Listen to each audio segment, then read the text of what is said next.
प्रश्न संख्या 5 देखिए। वह प्रक्रिया जिसके कारण चांदी के ऊपर काली परत व तांबे के ऊपर हरी परत चढ़ जाती है कही जाती है।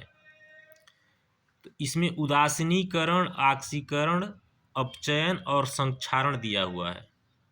तो इसमें उत्तर जो होगा संक्षारण होगा।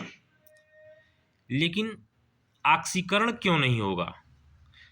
तो इसको हम आइए समझते हैं कि पहले संक्षारण क्या होता है। तो यदि आप संक्षारण पर ध्यान दें तो जब कोई धातु अपने आसपास अम्ल या आर्द्रता आदि के संपर्क में आती है। आर्द्रता का मतलब यहाँ पर नमी से है। आर्द्रता आदि के संपर्क में आती है तब ये संक्षारित होती है और इस प्रक्रिया को संक्षारण कहते हैं। जैसे उदाहरण यहाँ पर दिया हुआ है कि चांदी के ऊपर काली परत व तांबे के ऊपर हरी परत चढ़ना संक्षारण के उदाहरण हैं। अब यह जो चांदी पर जो काली परत चढ़ती है और तांबे पर जो हरी परत चढ़ती है, एक ऐसा क्यों होता है?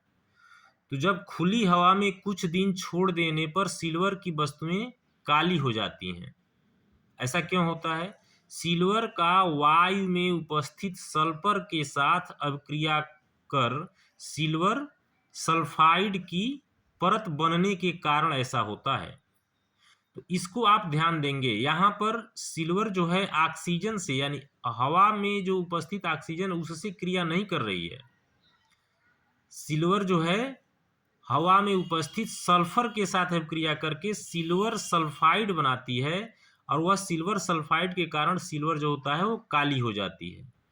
वहीं पर दूसरी तरफ ध्यान दीजिए कि कापर जो है यानी तांबा जो है वायु में उपस्थित आर्द्र यानी नमी युक्त कार्बन डाइऑक्साइड के साथ अभिक्रिया करता है, जिसके कारण इसकी सतह भूरे रंग की चमक धीरे धीरे खत्म हो जाती है और इस पर हरे रंग की परत चढ़ जाती है।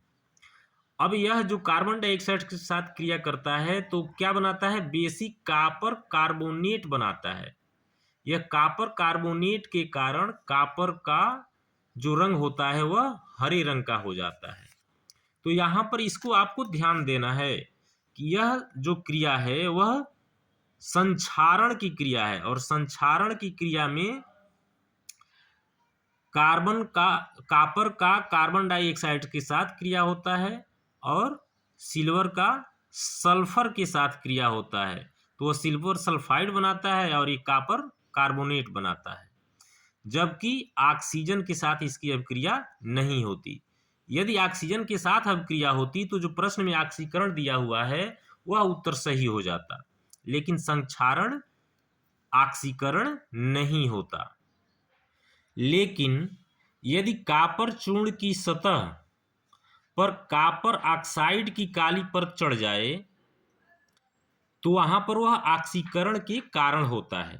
यह कब होता है? जब कापर को हम ऑक्सीजन की उपस्थिति में गर्म करते हैं। वहां संक्षारण की क्रिया में कापर जो है, कापर को गर्म नहीं किया जाता, लेकिन यहाँ पर गर्म किया जा रहा है। तो कापर का ऑक्सीकरण या उपचयन, जिसको ऑक्सीकरण और उपचयन दोनों एक ही है, तो कापर का ऑक्सीकरण या उपचयन कब होता है?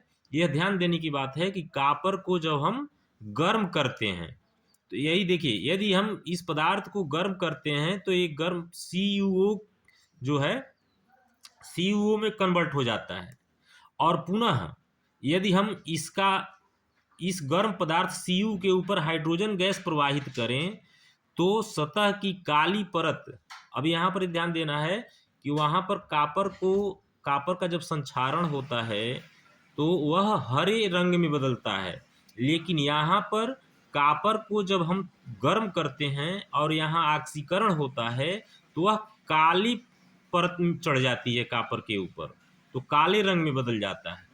अब पुनः इस काली परत किसके कारण होता है? CuO के कारण। तो यदि गर्म CuO के ऊपर हम हाइड्रोजन गैस प्रवाहित करें तो पुनः उसका अपचयन हो जाता है, यानी आप जब इसको देखिए CuO प्लस H2 यानी हाइड्रोजन गैस को जब हम गर्म करते हैं CuO के साथ, तो यह पुनः Cu में बदल जाता है और पानी बाहर निकल जाता है।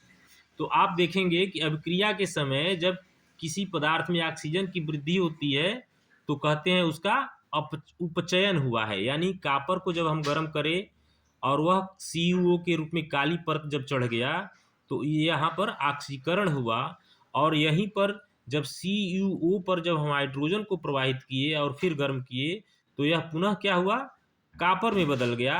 तो इसका मतलब CuO का यहाँ पर अपचयन हुआ है। तो इसको आपको ध्यान देना है।